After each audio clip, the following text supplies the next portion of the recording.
आज का टॉपिक है reproductive phase of life in humans. इसका मतलब समझना जरूरी है क्योंकि ह्यूमन लाइफ में एक स्पेसिफिक टाइम आता है जब बॉडी रिप्रोडक्शन के लिए रेडी होती है और फिर टाइम के साथ ये एबिलिटी चेंज भी होती है। सबसे पहले रिप्रोडक्टिव फेज का सिंपल मीनिंग लेते हैं।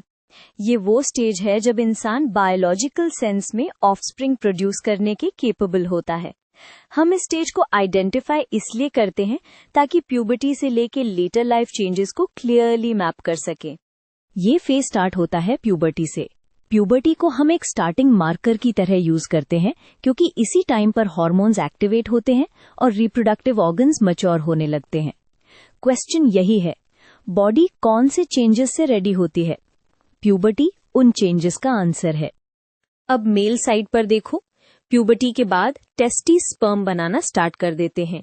ये पॉइंट इंपॉर्टेंट है क्योंकि रिप्रोडक्शन के लिए मेल गैमीट यानी स्पर्म का कंटिन्यूअस प्रोडक्शन होना चाहिए। यहाँ कॉमन कंफ्यूजन होती है। लोग सोचते हैं एक बार स्टार्ट हुआ तो सेम रेट रहेगा, बट हेल्थ और एज से क्वालिटी चेंज हो सकती है। फीमेल साइड पर प्यूबर्टी का की इवेंट होता है मेनार्की यानी फर्स्ट मेंस्ट्रुअल साइकिल। इसको हम रिप्रोडक्टिव मैच्योरिटी का स्ट्रॉन्ग सिग्नल मानते हैं क्योंकि इसका मतलब ओवरीज हार्मोन साइकिल के साथ एग्स रिलीज करने की प्रोसेस में आ चुकी हैं। अब समझते हैं कि फीमेल रिप्रोडक्टिव फेज में एग्स अनलिमिटेड नहीं होते। फीमेल्स बॉर्न होते टाइम से ही एग रिजर्व होता है और लाइफ के साथ ये रिजर्व रिड्यूस होता रहता है। ये आइडिया इसलिए जरूरी है क्योंकि इसी से लेटर स्टेज मेनोपॉज एक्सप्लेन होता है।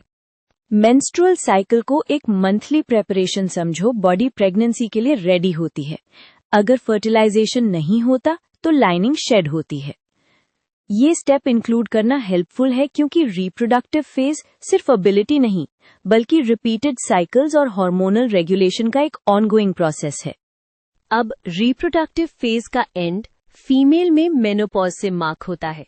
मेनोपॉज का मतलब होता है मेंस्ट्रुअल साइकिल्स का परमानेंटली स्टॉप हो जाना। यहाँ लॉजिक ये है, जब एग रिजर्व और हार्मोनल साइक्लिंग इफेक्टिवली स्टॉप हो जाती है तो प्रेगनेंसी पॉसिबल नहीं रहती। मेल में clear menopause like stop usually नहीं होता, लेकिन एज के साथ फर्टिलिटी डिक्लाइन हो सकती है। ये डिस्टिंक्शन इंपॉर्टेंट है। फीमेल्स में एंड पॉइंट शार्प होता है, मेल्स में ग्रेजुअल चेंजेस होते हैं। इससे एग्जाम आंसर्स भी मोर एक्यूरेट बनते हैं। अब एक quick recap. Puberty start point है। मेल में स्पर्म प्रोडक्शन स्टार्ट, फीमेल में मेनार्की स्टार्ट और फीमेल में मेनोपॉज एंड मार्कर है। इस रिकैप का पर्पस है बिग पिक्चर को एक लाइन में लॉक करना, so you don't get lost in details. Finally याद रखिए कि reproductive phase is controlled by hormones. Brain से सिग्नल्स आते हैं, ग्लैंड्स हार्मोन्स रिलीज करते हैं और ऑर्गन्स रिस्पॉन्ड करते हैं। ये कॉन्सेप्ट ऐड करना इसलिए यूजफुल है क्योंकि रियल अंडरस्टैंडिंग तब आती है जब आप रीजन जान लो कि चेंजेस हैपन क्यों होते हैं।